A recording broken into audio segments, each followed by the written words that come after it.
Story begins with a man named Eddie Palmer coming back to his small hometown in Louisiana after spending 12 years in prison.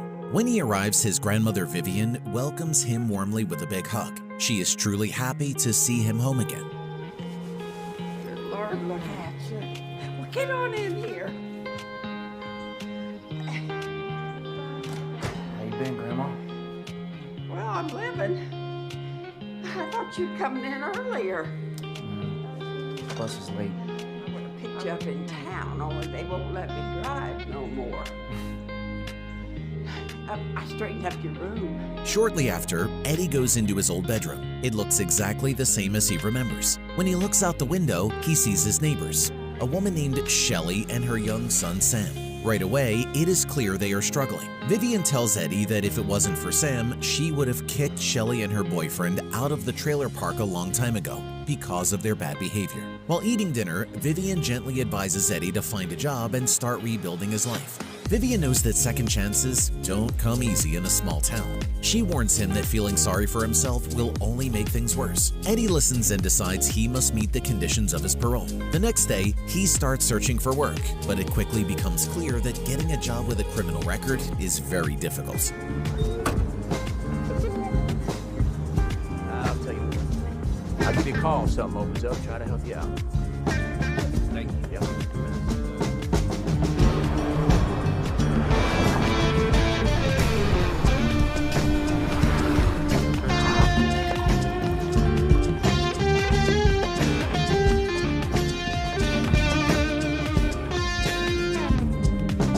In the evening, Eddie stays at the local bar and he meets some old friends. They laugh and talk about their younger days. One of his friends, Daryl, proudly says that Eddie's football touchdown record was only broken a few years ago by Daryl's son. Another friend, Coles, who is now the town sheriff, greets Eddie warmly and says he hopes Eddie can get his life back together. That night, Shelley shows up at the bar and flirts with Eddie.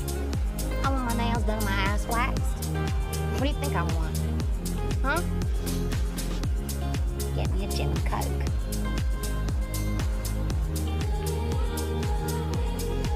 You're really on his grandson, aren't you? What's the matter, handsome?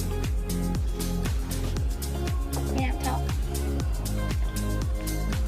The next morning, after drinking too much the night before, Eddie steps outside early. Vivian sees him and looks surprised and worried. Old habits die hard, and Vivian fears Eddie might slip up again. By 10 a.m., she wakes up Eddie so they can go to church together, bringing Sam along. At church, people stare at Eddie and whisper about him, judging him for his past. In small communities, forgiveness often lags far behind gossip. Sam also struggles to fit in with the other children.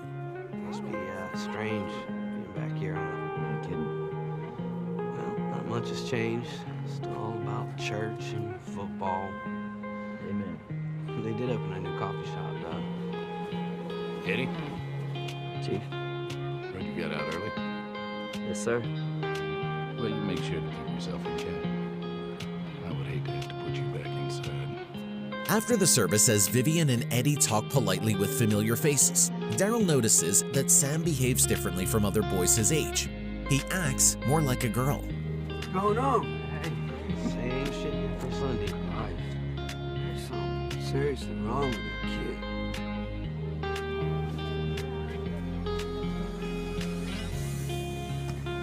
When they get home, Vivian kindly gives Sam something to eat, showing she truly cares about him. Even though Eddie is out of prison, he still feels trapped in the same old habits.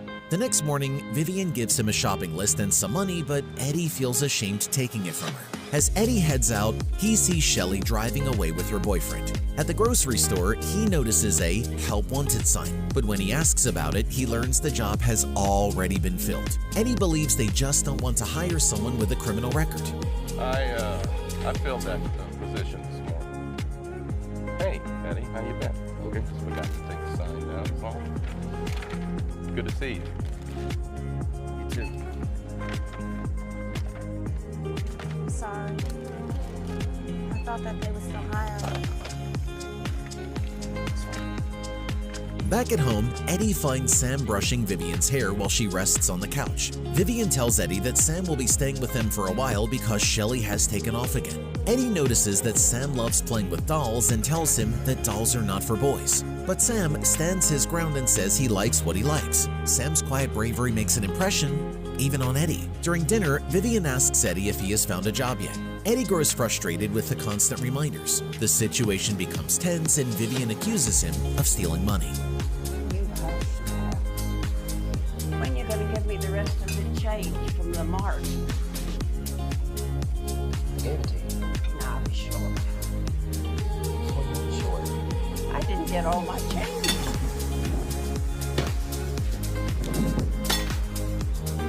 Count it. I don't need to count it. It was short. $12.13. Go ahead and count it. You're somewhere.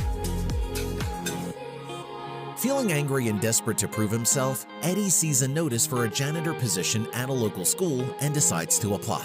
The next morning, Eddie goes to the new school for an interview. He tries hard to explain that he was a model prisoner during his 13-year sentence. The school staff, Mr. Sibbs and Principal Forbes, seem unsure. But when they hear that Eddie was once a talented football player and scholar at the University of Louisiana, Mr. Forbes promises to think about giving him a chance. A sliver of hope appears. Small, but powerful. Football scholarship to LSU? You related to Vivian Palmer? Yes, sir. That's my grandmother.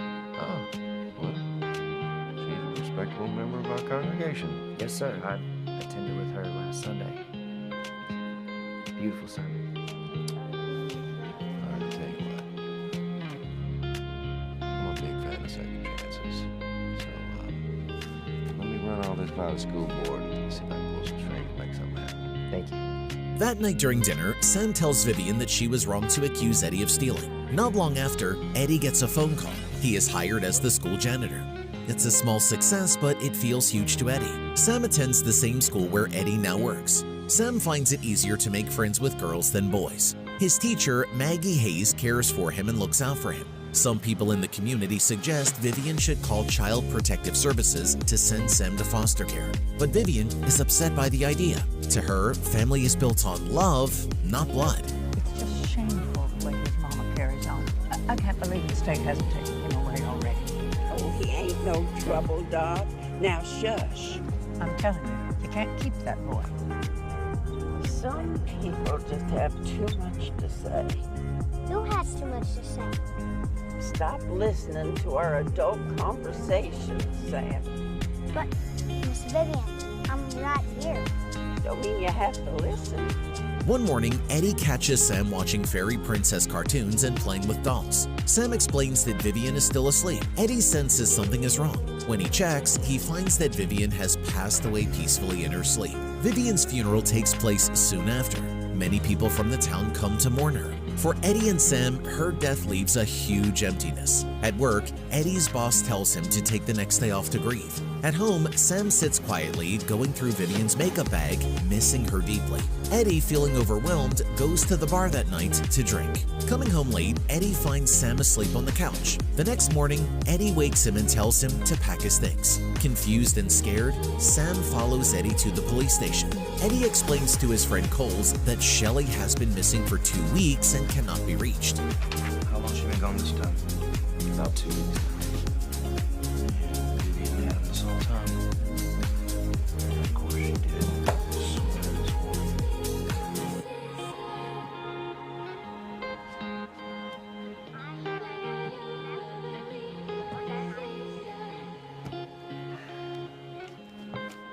Well, I can't take him home. Coles tells Eddie that Child Protective Services will take Sam and put him in an orphanage. As Eddie leaves the station, he sees Sam watching him through the window, looking heartbroken. Eddie cannot leave him behind. He changes his mind and brings Sam back home. Sometimes doing the right thing means breaking the rules. From that moment, Eddie decides to take responsibility for Sam. Sam shows how independent he is by getting ready for school by himself and catching the bus on time.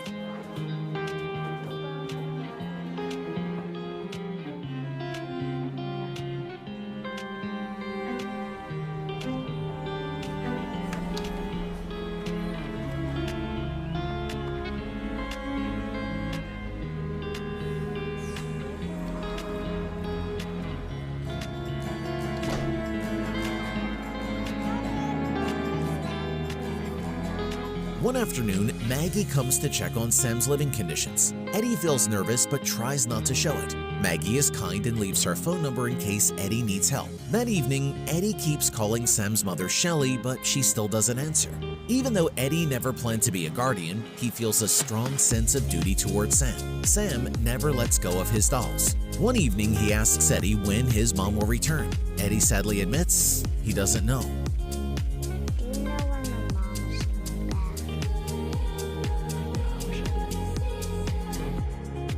I sometimes get bad